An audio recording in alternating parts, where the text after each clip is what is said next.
Hello everyone, welcome to MLT healthy blogs. So ఈ వీడియోలో మీకు ఏంటంటే హెచ్బి గురించి ఇంపార్టెంట్ అనమాట. బిఎస్ఎంఎల్టీ థర్డ్ ఇయర్ వాళ్ళకి, ఫస్ట్ ఇయర్ వాళ్ళకి అండ్ డిఎంఎల్టీ స్టూడెంట్స్కి ఇంపార్టెంట్. ఇది పెథాలజీలో ప్లస్ బయోకెమిస్ట్రీలో కూడా వచ్చే ఛాన్సెస్ ఉన్నాయి. సో హీమోగ్లోబిన్ అనేది మెయిన్గా ఏమేమి డిస్కస్ చేస్తాను అంటే డెఫినేషన్ కానీ synthesis, factors required for synthesis of haemoglobin గురించి చేస్తాను. ఇన్ డీటెయిల్గా ఉంటుంది డెఫినేషన్ అనేది. చూడండి, మీకు ఇది 5 మార్క్స్కి 3 మార్క్స్కి అడగచ్చు. ఒకవేళ బిగ్ క్వశ్చన్లో ఎస్టిమేషన్తో పాటు ఈ యొక్క కంటెంట్ అడగచ్చు అనమాట. సో మెయిన్గా హీమోగ్లోబిన్ అంటే ఏమి అంటే కాంజుగేటెడ్ ప్రోటీన్ అనమాట. ఇది కాంజుగేటెడ్ అంటే ఇంకో దాంతో కలిపి ఉన్న ప్రోటీన్ అనమాట. సో ఇది ఎక్కడ ప్రెసెంట్ అయి ఉంటుందంటే ఎరిథ్రోసైట్లో ప్రెసెంట్ అయి ఉంటుంది, అంటే ఆర్బీసీస్ లోపల ప్రెసెంట్ అయి ఉంటుంది. సో ఇక్కడ ఇమ్మెచ్యూర్డ్ ఎరిథ్రోసైట్ ఉంది కదా, ఇమ్మెచ్యూర్డ్ అంటే పూర్తిగా ఆర్బీసీ కాని సెల్లులో అది ప్రొడక్షన్ అనేది, సింథసిస్ అనేది స్టార్ట్ అయ్యి దాని తర్వాత ఆర్బీసీలో మంచిగా ఫామ్ అయిపోయి ఉంటుంది. సో ఇదంతా ఎక్కడ జరుగుతుంది హీమోగ్లోబిన్ సింథసిస్ అంటే రెడ్ బోన్ మ్యారోలో జరుగుతుంది అనమాట. మీరు ఎరిథ్రోపాయిసిస్ అనే వీడియో చూడకుంటే ఆ వీడియో చూడండి, డిస్క్రిప్షన్లో లింక్ ఇస్తాను.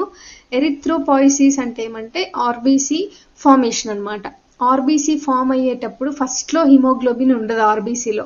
రాను రాను హీమోగ్లోబిన్ అనేది ఏర్పడతా వస్తుంది. ఫుల్ ప్లెడ్జ్డ్గా ఒక మెచ్యూర్డ్ ఆర్బీసీకి హీమోగ్లోబిన్ ఫుల్ ఫామ్లో ఉంటుందన్నమాట. ఇక్కడ మెయిన్గా 2 కాంపోనెంట్స్ ప్రెసెంట్ అయి ఉంటుంది హీమోగ్లోబిన్లో, హీమ్ అని, గ్లోబిన్ అని. హీమ్ అనేది ఐరన్ పార్ట్ అనమాట, అండ్ గ్లోబిన్ అనేది అమైనో యాసిడ్ చైన్స్ అనమాట. ఐరన్తో పాటు ప్రోటోపోర్ఫైరిన్ అనే ఇంకొక మాలిక్యూల్, ఇంకొక సబ్స్టాన్స్ కూడా ప్రెసెంట్ అయి ఉంటుంది అనమాట. సో ఇక్కడ మెయిన్ హీమోగ్లోబిన్ అని ఏం చేస్తుంది అంటే ఆర్బీసీకి రెడ్ కలర్ ఇచ్చేది ఈ హీమోగ్లోబిన్ అనమాట. సో యావరేజ్గా హీమోగ్లోబిన్ కంటెంట్ అనేది బ్లడ్లో 14 to 16 grams per డెసిలీటర్స్ ఉంటుందన్నమాట. అడల్ట్ మేల్స్లో వచ్చి 15 grams per DL, అడల్ట్ ఫీమేల్స్లో వచ్చి 14.5 grams per DL normal values అనమాట.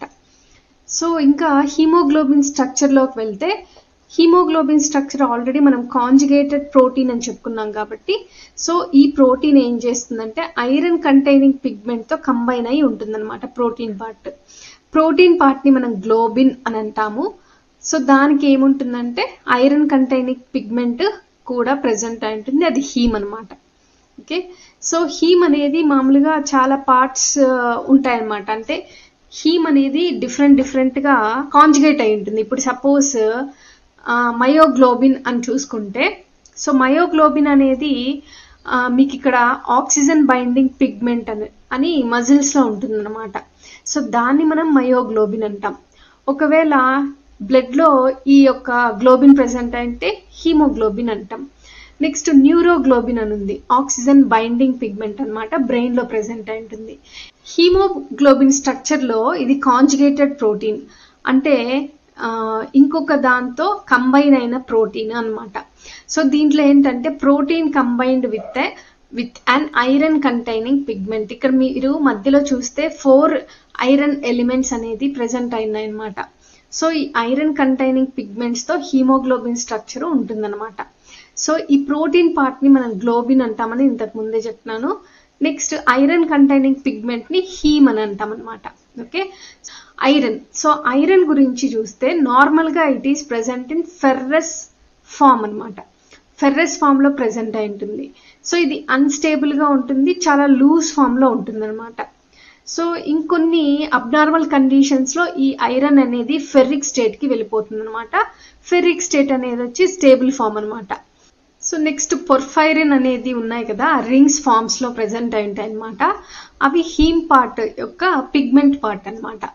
సో ఇది ఏంటంటే 4 పైలోర్ రింగ్స్తో ఫామ్ అయ్యి ఉంటాయి అనమాట. సో దాన్నే టెట్రాపైరోల్ అంటాం అనమాట. సో 1, 2, 3, 4 అట్లా 4 రింగ్స్తో ఫామ్ అయి ఉంటాయి. ఈ పైరోల్ రింగ్స్ అనేది వన్ అనదర్ మనము మీథేన్ అనే బ్రిడ్జెస్తో అంటి పెట్టుకొని ఉంటాయి అనమాట, ఒకటి అట్లా 4. సో ఈ ఐరన్ అనేది పైరోల్ రింగ్కి అటాచ్ అయి ఉంటుంది అనమాట. సో నెక్స్ట్ గ్లోబిన్ పార్ట్ అనేది చూద్దాం. గ్లోబిన్ పార్ట్ వచ్చి జనరల్గా 4 పాలిపెప్టైడ్ చైన్స్తో ఫామ్ అయి ఉంటుంది అనమాట. సో 4 పాలిపెప్టైడ్ చైన్స్ ఏదైతే ఉన్నాయో, సో ఇదొక చైన్, ఇదొక చైన్, ఇదొక చైన్, ఇదొక చైన్, ఆల్ఫా 2 చైన్స్ ఉంటాయి, బీటా 2 చైన్స్ ఉంటాయి అన్నమాట. ఈ 2 చైన్స్ తో మనకి హెచ్బి స్ట్రక్చర్ అయితే ఫామ్ అయి ఉంటుంది. ఇది జనరల్ గా నార్మల్ స్ట్రక్చర్ లో 2 ఆల్ఫా అండ్ 2 బీటా అనేది ప్రెసెంట్ అయి ఉంటుంది. సో ఈ హీమోగ్లోబిన్ ఎక్కడ ఫామ్ అవుతుంది అని అంటే, మనం చెప్పుకున్నాము ఆర్బీసీస్, ఇమ్మెచ్యూర్డ్ ఆర్బీసీని మనం ప్రో ఎరిథ్రోబ్లాస్ట్ అంటాము. ప్రో ఎరిథ్రోబ్లాస్టిక్ స్టేజ్ అని ఎరిథ్రోపాయిసిస్ లో ఒక స్టేజ్ ఉందన్నమాట. ఆ స్టేజ్ నుండి హీమోగ్లోబిన్ ఆర్బీసీలో కనిపించడం మొదలు అవుతుంది. సో అప్పుడు హీమోగ్లోబిన్ సింథసిస్ జరుగుతుంది. ఈ హీమ్ వచ్చి మైటోకాండ్రియాలో, ఈ యొక్క సెల్లులో ఉండే మైటోకాండ్రియాలో, అండ్ గ్లోబిన్ వచ్చి ఆ సెల్లో ఉండే రైబోజోమ్స్ లో స్టార్ట్ అవుతుంది అనమాట, తయారవ్వడం. సో ఇక్కడ మీరు చూస్తే హీమ్ సింథసిస్ అనేది ఈ విధంగా ఉంటుంది. ఎగ్జాక్ట్ గా మీరు ఈ టేబుల్ ఎట్లా అయితే ఉందో ఈ ఫ్లో చార్ట్ సేమ్ అదే విధంగా నేర్చుకోవాల్సి ఉంటుంది. మీకు ఇక్కడ సైటోప్లాజం అండ్ మైటోకాండ్రియా అని 2 రీజియన్స్ ఒక సెల్లో ఉంటాయి కదా. ఇక్కడ మీరు ఏం చేయాలంటే, యాజ్ ఇట్ ఈజ్ మీరు ఇది మైటోకాండ్రియాలో జరుగుతుందని, ఇది సైటోప్లాజంలో జరుగుతుందని విడమర్చి చూపించాలి. సో మీరు ఈ యొక్క ఫ్లో చార్ట్ అనేది మర్చిపోకూడదు. సక్సినైల్ కోఏ అండ్ గ్లైసిన్, సో ఇవి 2 కండెన్స్ అయ్యి డెల్టా అమైనో లివిలినిక్ యాసిడ్ అనేది, అంటే ఏఎల్ఏ అని అంటాము, అది ఫామ్ చేస్తుంది. సో ఈ రకంగా ఫామ్ అవ్వడానికి మనకి మధ్యలో ఏఎల్ఏ సింథేజ్ అనే ఎంజైమ్ ఇన్వాల్వ్ అవుతుంది. ఇది మైటోకాండ్రియాలో ఫామ్ అయ్యి సైటోప్లాజం కి వచ్చేస్తుంది. సో సైటోప్లాజం కి వచ్చిన తర్వాత 2 మాలిక్యూల్స్ కలిపి, ఒక డెల్టా ఏఎల్ఏ అనేది 2 మాలిక్యూల్స్ కంబైన్ అయ్యి పార్ఫోబిలినోజన్ అనేది తయారవుతుంది అనమాట. సో దీనికి కూడా మనకి ఎంజైమ్ అవసరము, ఏఎల్ఏ డిహైడ్రలేజ్ అనే ఎంజైమ్ అవసరం అనమాట. నెక్స్ట్ ఇక్కడ ఫామ్ అయిన పార్ఫోబిలినోజన్ అనేది యూరోపార్ఫోబిలినోజన్ 1 గా కన్వర్ట్ అవుతుంది in the presence of synthase అనే ఎంజైమ్ ప్రెసెన్స్ లో. సో ఇక్కడ కన్వర్ట్ అయిన దాన్ని మళ్ళీ యూరోఫాస్ఫోబిలినోజన్ 3 అనేది ఫామ్ అవుతుంది ఇన్ ద ప్రెసెన్స్ ఆఫ్ కోసింథేజ్ అనే ఎంజైమ్ తో. ఇది ఫామ్ అయిన తర్వాత డీకార్బలేజ్ అనే ఎంజైమ్ ప్రెసెన్స్ లో యూరోఫార్ఫోబిలినోజన్ 3 అనేది కోప్రోఫార్ఫరినోజన్ 3 అనేది ఫామ్ అవుతుంది. ఇది సైటోప్లాజంలో జరిగిన తర్వాత ఇది మైటోకాండ్రియాకి వెళ్తుంది. కోప్రోఫార్ఫైరినోజన్ 3 అనేది ఆక్సిడేజ్ ప్రెసెన్స్లో ప్రోటోఫార్ఫైరినోజన్ 9 గా కన్వర్ట్ అవుతుంది. దాని తర్వాత ఆక్సిడేజ్ అనే ఎంజైమ్తో ప్రోటోఫార్ఫైరిన్ 9 అనేది ఫామ్ అవుతుంది. ఈ ప్రోటోఫార్ఫైరిన్ 9 అనేది ఫెర్రోసిలాటేజ్ అనే ఎంజైమ్తో ఐరన్ మాలిక్యూల్తో పాటు హీమ్ అనేది ప్రొడ్యూస్ అవుతుంది అనమాట. సో ఇది మనకి హీమ్ అనేది తయారవుతుంది. ఇంకా గ్లోబిన్ అనేది ఏ విధంగా తయారవుతుంది, ఇవి 2 కలిపితేనే కదా హీమోగ్లోబిన్. సో గ్లోబిన్ అనేది జనరల్ గా పాలిపెప్టైడ్ చైన్స్ అనమాట. ఇది రైబోజోమ్స్ ద్వారా ఫామ్ చేయబడుతుంది, సింథసిస్ అక్కడ జరుగుతుంది. So alpha, beta, gamma, delta ఇట్లా 4 రకాల డిఫరెంట్ పాలిపెప్టైడ్ చైన్స్ అయితే ఫామ్ అవుతుంది అనమాట. ఓకే, సో మీరు ఇక్కడ చూసుకుంటే ఆల్ఫా చైన్స్, బీటా చైన్స్ 2 కలిపితే అది అడల్ట్ హీమోగ్లోబిన్ కి ప్రెసెంట్ అయి ఉంటుంది. ఫీటల్ హీమోగ్లోబిన్ కి వచ్చి 2 alpha chains, 2 gamma chains present అయి ఉంటుంది. సో హీమోగ్లోబిన్ సింథసిస్ కోసం మనకి ఏం అవసరం అసలు ఫ్యాక్టర్స్ మధ్యలో ఈ ప్రొడక్షన్ కోసం అంటే అమినో యాసిడ్స్ ఖచ్చితంగా అవసరం. ఎందుకంటే పాలిపెప్టైడ్ చైన్స్ అంటే నథింగ్ బట్ ప్రోటీన్ పార్ట్ కదా, మొత్తం ప్రోటీన్స్ అంటే అమినో యాసిడ్సే. Amino acids are the building blocks of proteins అనమాట. సో అవి చాలా ఇంపార్టెంట్ గ్లోబిన్ ఫార్మేషన్ కి.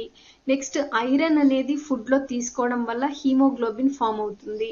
నెక్స్ట్ కాపర్ కానీ కోబాల్ట్ కానీ ఇవి చాలా అవసరం అనమాట. నెక్స్ట్ మెటీరియల్స్ కొన్ని హీమ్కి ఏదేదైతే అవసరమో కొన్ని మెటీరియల్స్ ప్రొడక్షన్ కోసం, ఇప్పుడు సపోజ్ గ్లైసిన్ కానీ సక్సినిక్ యాసిడ్ కానీ ఇలాంటివి అవసరం అనమాట ఆ టేబుల్లో మీరు చూసినట్లయితే. సో అవన్నీ కూడా హీమోగ్లోబిన్ ఫార్మేషన్ కి అవసరం అనమాట. సో ఈ వీడియో మీకు ఇన్ఫర్మేటివ్గా ఉంటే మీ ఫ్రెండ్స్కి, మీ సీనియర్స్కి, మీ జూనియర్స్కి షేర్ చేయండి. Thank you so much for watching and loving my channel. By.